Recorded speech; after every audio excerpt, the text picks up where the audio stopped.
Hello, Matthew. We're back with part three of Matthew 7, the narrow and wide gates. Enter through the narrow gate, for wide is the gate and broad is the road that leads to destruction, and many enter through it.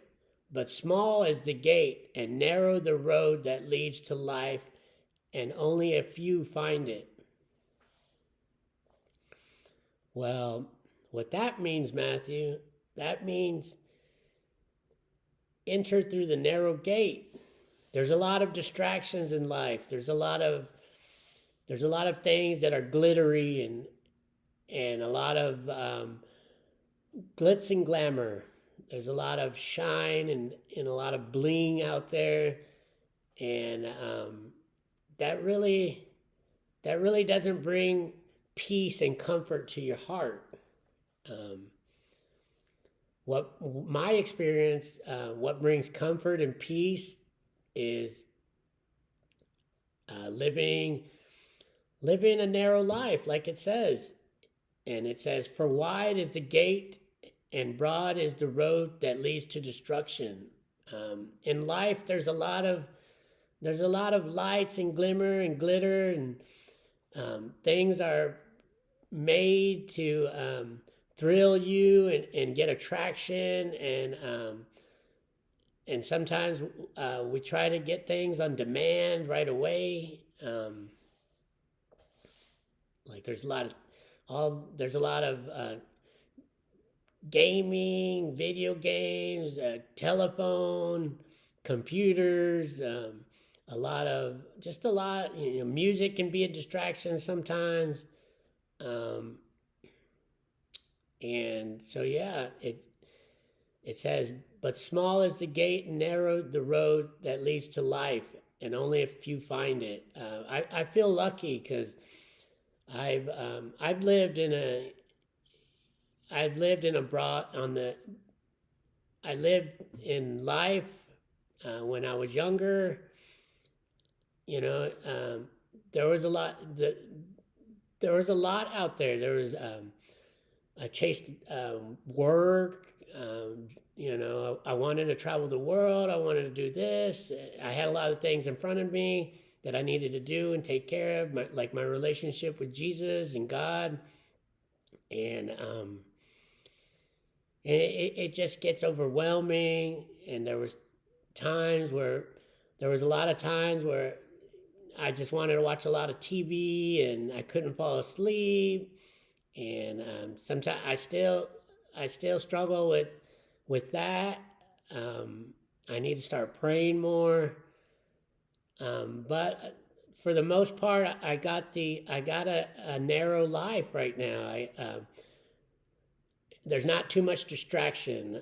I have like a routine. That's what helps me. I have a routine, and that helps me.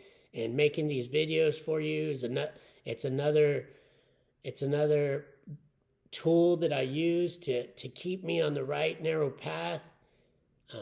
Because I want you to grow up with knowing Jesus and knowing God and being able to pray and trusting and believing me. I want you to believe me one day, to get to believe me that's the most important thing you can do is say your prayers in the morning and just try to be helpful to other people that are looking for help, like in prayer, and if they're struggling with something, you just be an example and share your experience with them, what your experience has been like, your relationship with God, that experience.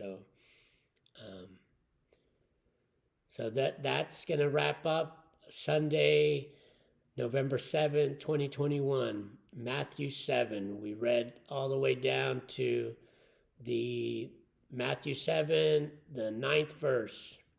And I'm glad and grateful that God has given me the opportunity to